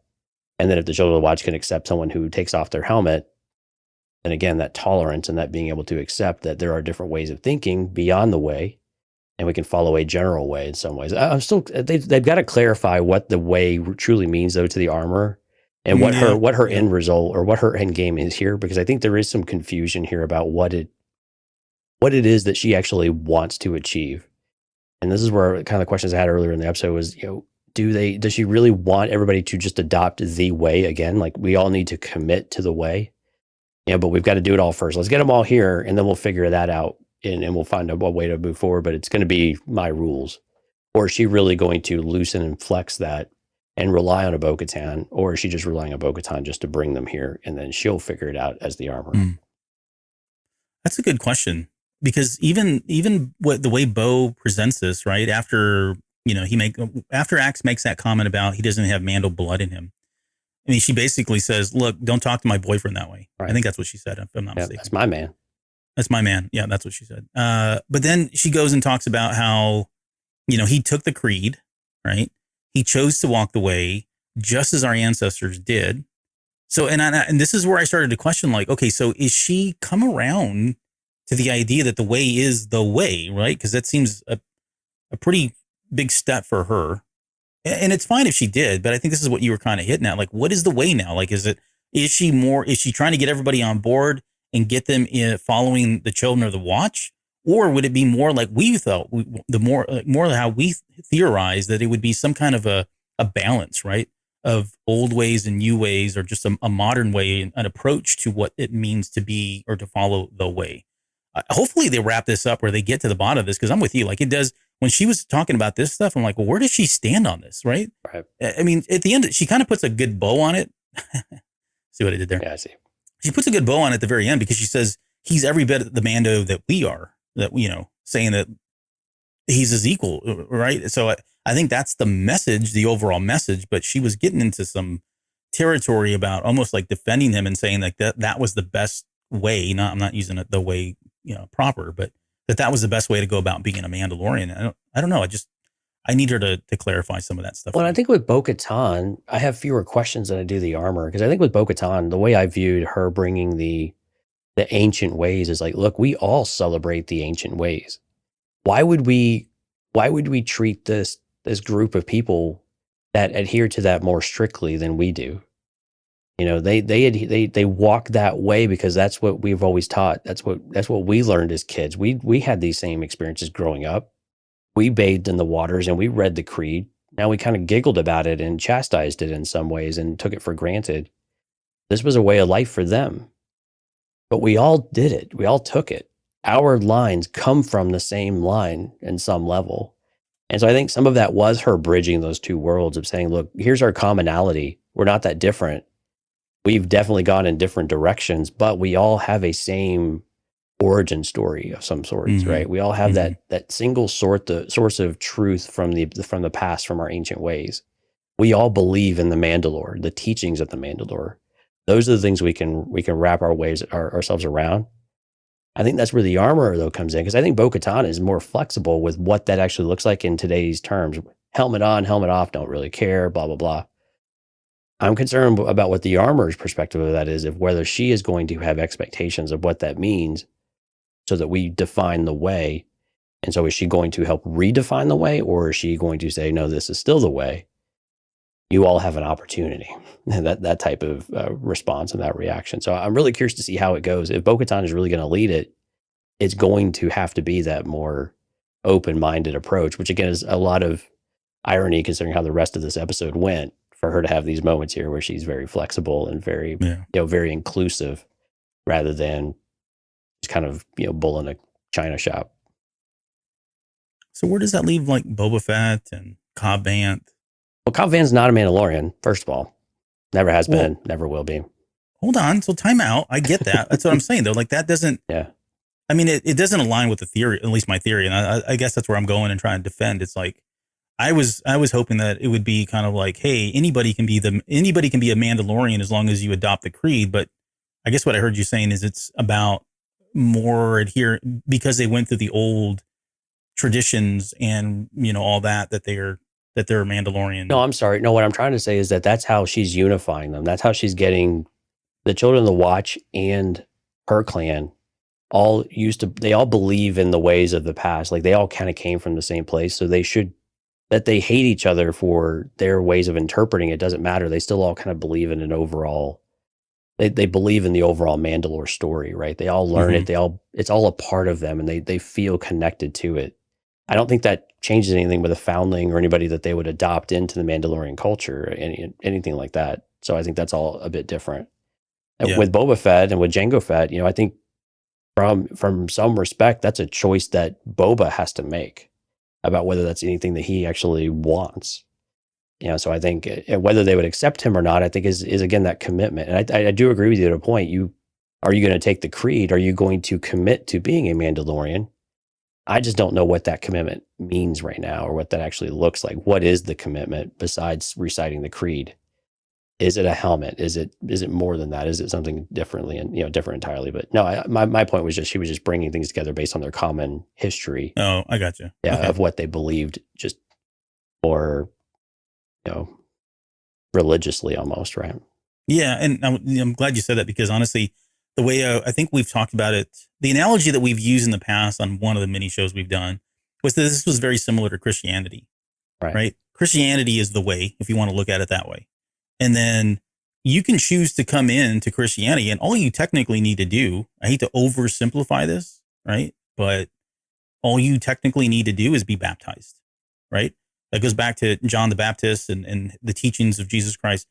As long as you get baptized, you're a Christian. Now, you may join any number of crazy number of religions, not crazy religions. Don't join the crazy religions, but there are a number of crazy amounts of religions out there that are all Christian based, but they have all their different ways of, the dogma and beliefs and all that stuff. So it's very similar in that regard. And so to go back to what I was really kind of worrying about was losing somebody like Boba Fett or Cobb Vanth.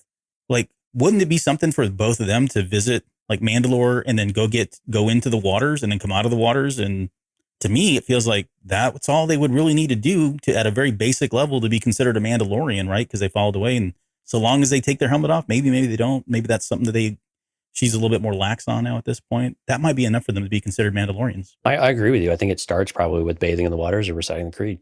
This is your commitment, right? We are washing away the sins of your past. You are getting a blank slate. And this is your reaffirmation. This is your affirmation, your confirmation that you are now walking, for lack of a better word, the way, but you are walking in this new direction as a new spiritually cleansed person. And it's just a matter of what are the rules with that. I mean, but I agree with you. Like going in the bathing and doing the reciting, those seem like givens, right? Because everyone's done it at some point and they all kind of believe it on some level. So it just makes sense that, okay, we can all get behind that. It's a fresh start. Let's just view it like a fresh start. Right. It's a commonality. Plus, there's a big dinosaur down there. Yeah. I want to see it. Okay, so we kind of belabored a lot of that, so I apologize. But it was a good conversation, I felt, if I do say so myself. Okay, so this is where we get to the technicality, right? This belongs to you. I was down, bested by a beast, and then she bested that beast. So technically, shouldn't she, have this? And he goes and asks all of them like twice, right? I mean, if they believe it, then I guess it counts. I guess. I'm curious if the armor views it that way. I mean, if they come back to the story and tell the armor, she'd be like, that isn't really how that works. But okay, well, you have your helmet off, so what do I know? we got to remember too. Like, put this in the context of the Darksaber. Like, the Darksaber was created thousands of years ago, right? And then it disappeared. The Jedi took it. Mandalorians got it back. And then somewhere it disappeared. And we still don't know that because it ends up on, what do you call it? Night Sister's home planet, Dathomir. Dathomir, yeah. Right? So it ends up on Dathomir. And we don't know how much time passed in that. So, like, I don't know that there's anything that's written down, like the bylaws, or there's like something that says that, this technicality wouldn't work. To me, it just feels like it's just kind of like, hey, if they agree to it, then that's enough. and they go by. I mean, what are they? I mean, there's again, I guess what I'm saying is there's nothing they're going back to and saying, oh, it says right here in provision 13 of chapters 2 that, this technicality would, go against the bylaws. So Right. And again, if you want to get really specific, what Din Djarin said was not true. It was like a certain point of view thing again. I kept waiting for him to say that part, actually, was just followed up with, from a certain point of view. Because right. Remember what happened. So he's captured. The thing just plucks it from his belt and throws it in the dirt.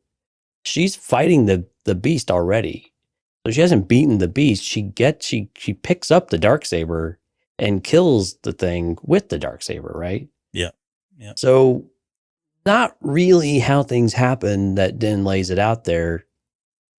I mean, he rescued her with it, but she didn't defeat the creature, that using, like, the creature is using the dark, or just in battle anyway, without using the darksaber, I guess is that a technicality? To me, that seems like that's probably the intent, is that you are beating somebody without using the weapon that you're trying to earn back. That part seems like we have really fudged it and we've shoehorned the story in. Again, I'm not saying the writers are doing this to escape a thing. I think this is very much Din Djarin finding a way and seeing it out, and they took it, and Bo-Katan's probably like, this, all right, I'm in, type of thing.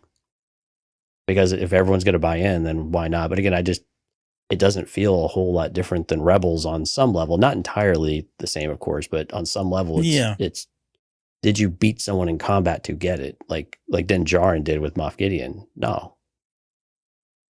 I think also, given what Bo-Katan went through after the darksaber, like, in my head, I think she does believe that, okay, because I didn't earn it, maybe that was, I won't go so far as to say she felt like it was a curse, but I feel like if she really was hesitant about this or didn't feel comfortable even with the technicality, she probably would have said something. Yeah. Because he had other opportunities to take it. And, there was that whole time when Gideon was like, oh, he can't just give it to you. Like, she got it. She understood, like, that's not a way to earn it, but she did accept it here. So maybe in her head, and maybe the fact that her people were accepting of it, and that was kind of a huge obstacle. And once she got past that, then, getting people to rally around the idea that she is truly the Mandalorian or she earned it, then maybe that becomes easier for her. I don't know, but yeah. I think she's okay with it. Again, my final takeaway on this is, like, I don't even care at this point. Like, I get it was a big deal at the time, and I know we've belabored all these possible ideas, and I was even wondering, like, how is this ever going to get out of her hands? Like, Din Djarin never seemed to me like he was ever going to fight her for it. And I know there was earlier on, before the season started, that people were thinking, well, she was kind of like the antagonist. She was, trying to play him, doing the long game. At some point they would have a legitimate fight, and he would, she would earn it back or whatever. I just couldn't get on board with all of that. But at the same time, like, I really struggled with, how was this ever going to switch hands? Because it felt like it was going to have to go to somebody first, and then that person would have to be bested by Bo-Katan, and so that she would earn it back. What I wasn't anticipating was that we had already seen that battle, and that would be enough, given that there were no spectators, no witnesses to the event. It just kind of all happened in a vacuum, and it's just their word. So I guess what I'm saying is, it happened, and I'm fine with it, and I don't want to think about it anymore, because I really want to get to the point of, like, right, let's freaking go to Mandalore. Like, this is like 2 episodes left, and we're still not on Mandalore, with the exception of the 2 scenes that we had earlier a couple episodes ago. So when you think about this episode and the things that we did, knowing that we have 2 left, it feels like Bad Batch again, right? Like, we have this episode where we've got 2 left. It feels like there's a lot of things they need to tell us still, or that we probably want to know. We don't know all the things we want to know quite yet, but we know there's certain things that we want to see. We want to understand Mandalore. What does it take that's going to get back there? They really do. These are really dense episodes at times, so they can do a lot with their time. So I'm not necessarily concerned or anything like that. But when you have an episode like this that was very, noir inspired and very off the beaten track, that trail, if you will, does that give you any concern about the last couple of episodes, or does it feel like, okay, maybe this didn't quite hit the mark of, like, I like the episode, I'm not saying you didn't like that, but does it really fit going into the final 2, for the season? Does any of that rub you a little bit wrong, or you're like, no, I feel like it's kind of cleansed my palate a little bit, I'm good to go now, I'm primed and ready to go? Like, how's your take on that overall when you take a step back and look at it? one, the length of the episodes is always what always helps me get comfortable with what there's left to be told in my head, right? Okay. So if these are like 25, 30-minute episodes, then okay, maybe I'm a little concerned, and only from the perspective of I still don't really like it felt like last episode we kind of had a clear path. We're going to Mandalore in this next episode, and we didn't do that. I'm like, Right. okay. So I felt like I knew we were going to go. And if we get to the final 2 episodes and it becomes very clear and very apparent about what this season was truly about, because we still don't have Moff Gideon, right? We still haven't gotten to Mandalore. We still don't have Fen Rao. I'm kidding. But no, between those two, right? We're still not Mandalore. We still don't have Moff Gideon. They've not explained the Imperial presence. We've slightly touched on the cloning piece. Right. Grogu's background was kind of put aside. So I guess there are some things that are concerning with 2 episodes left. I think the one thing that gives me hope is that the last 2 episodes are Rick Famuyiwa, he directed both of these. You've got Jon Favreau. Dave Filoni is the writer, along with Jon Favreau on this next episode. And the final episode is going to be just Jon Favreau all by himself. So that feels like it is kind of like a powerhouse, because Rick is also an executive producer this year. Right. We may have talked about that at the very beginning. But he's like all in on this series. Like, this is his baby, and he's putting everything he's got into it, which is great, because I think we all loved what he did in season 1 and season 2. So I feel like we're going to have some bangers of episodes, these last 2 episodes.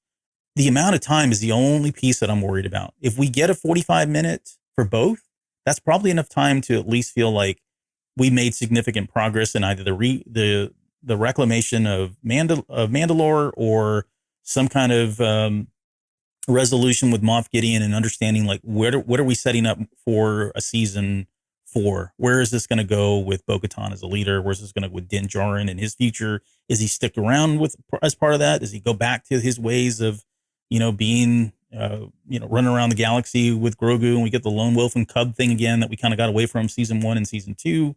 That's the part that's kind of weird for me. Or does all this kind of play into a larger narrative? And it may be that the timing is such that we come out of Celebration here in the next 4 or 5 days, and it all makes sense. And we start anticipating that, even though we didn't get everything we wanted, or at least we thought we were going to get or wanted in season 3, that they've hinted that the last 2 episodes in this season are kind of this touch point, this hub of all the bigger narrative that they're trying to tell with Ahsoka and Skeleton Crew and all that. I think that would be easier for me to judge us. I think I'd be okay with that and not feel like, oh, season 3 was a quote hot mess, or it was all over the place, which I think is fair criticism, right?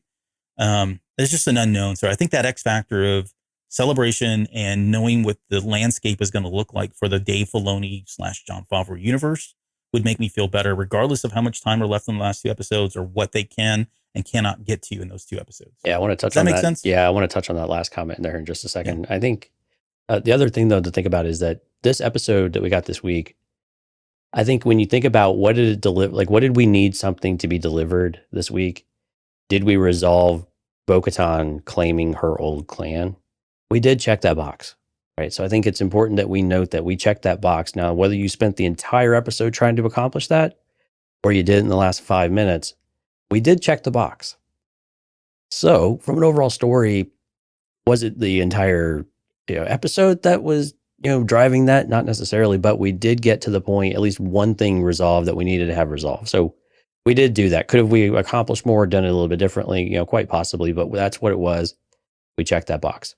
Now, to your other point, though, with what Celebration is going to bring, are they going to give us hints of the bigger picture?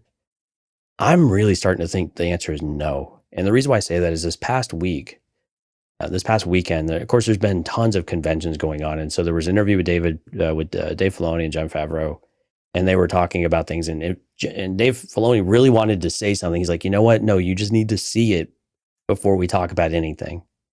And I'm just wondering if it's these last 2 episodes. He keeps saying we have to see those. And Filoni might skirt, some of those. I just don't know if I'm being a little pessimistic now that if that was and maybe he was just buying time to get the Celebration, but now I'm just, the cynical side of me is coming out just a teeny bit of saying, well, maybe he really does want us to see the rest of the episodes before we talk about what what that big event is.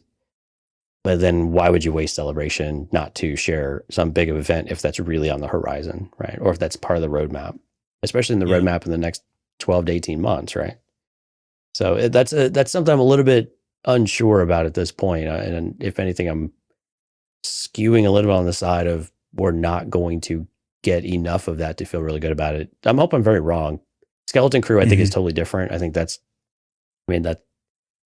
might feel standalone enough to where it won't matter. Like the stuff that we're seeing here on Mandalore is not necessarily a direct impact to any of that. There's just there's that connected tissue, but it's nothing really, not main story arcs or anything like that. We still got like the Carson Teva and the Elia Kane. I mean, there's other aspects of all of this stuff that's connected to Gideon and to maybe these other pieces of content too. That makes sense. Do we get anything else with with Zeb?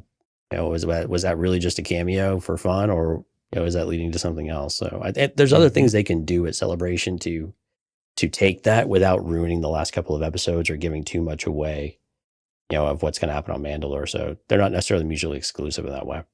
Yeah, no, I agree. Like it would be stupid of them to spoil the last 2 episodes. And I'm not that, I don't think they'll go that far. Right. But if they do say, hey, we're building towards a larger story and it's not clear, and it probably won't be clear to us at that point, how they get there in the last 2 episodes, or what, if anything, in the last 2 episodes even has any setup for that.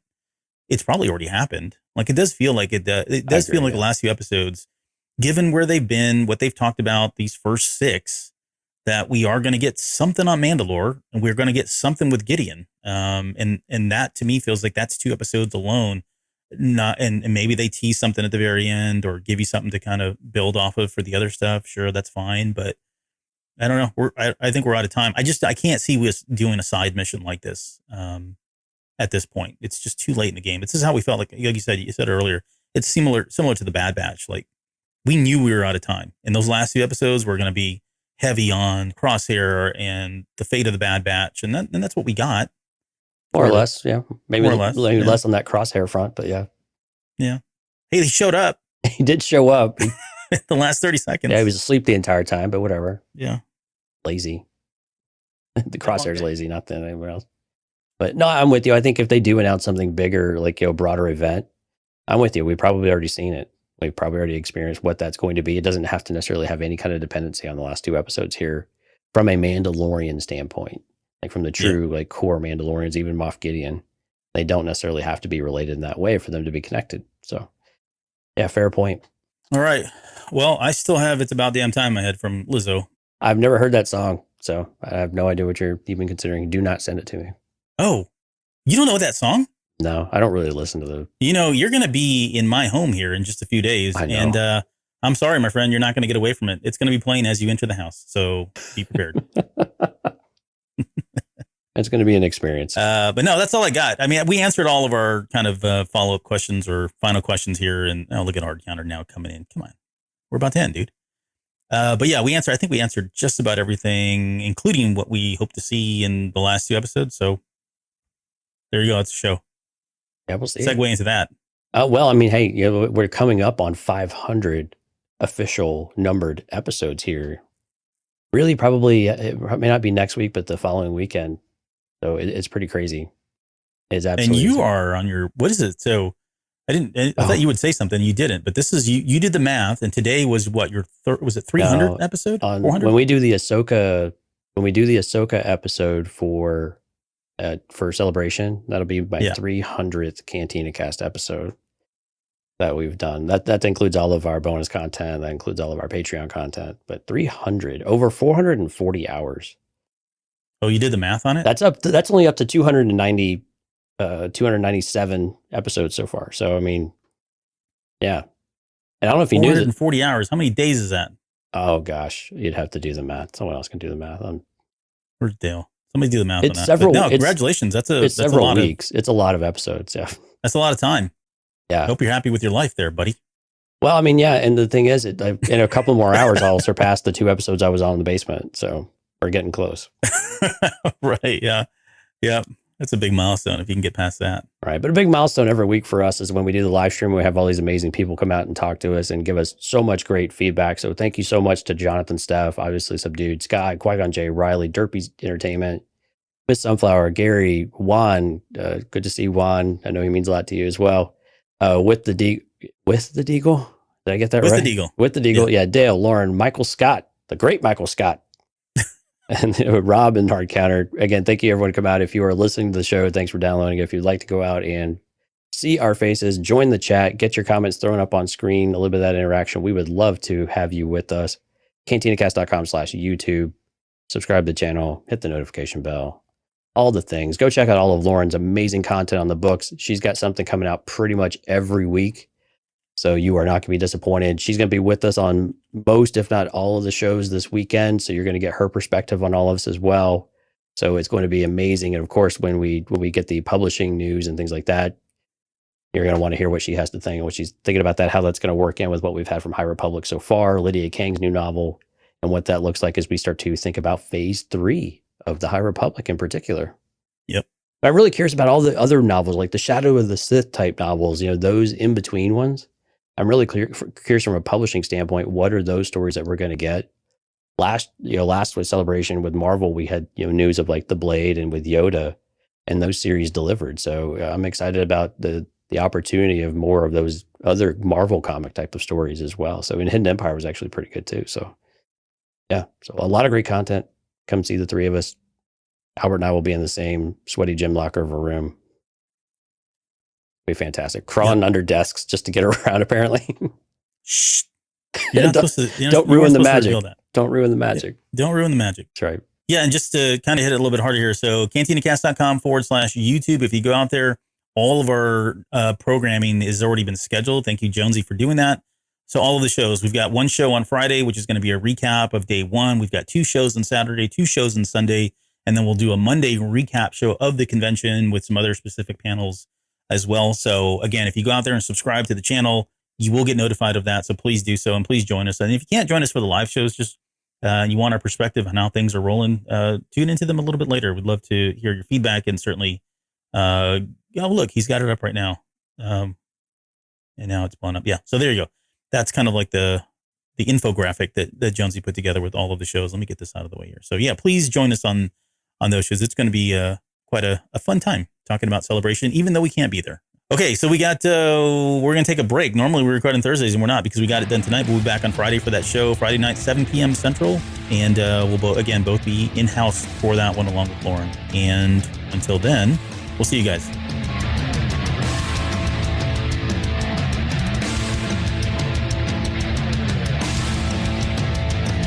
You're still listening? Wow, that's amazing. Well, I'm here to give you the disclaimer. Normally we do a big, long, drawn-out disclaimer thing saying what's what and who's what and all that other stuff, but I think you guys kind of know that Lucasfilm and Disney have no affiliation with us at all, and we have none with them. We talk about Star Wars, which is their property, and all that other good, fun stuff, but I think you can tell which is our stuff and which is their stuff. If you can't, well, then send a lawyer to send an email to me, and I'll be glad to chat with them. Other than that, you know what's what, so that's your disclaimer.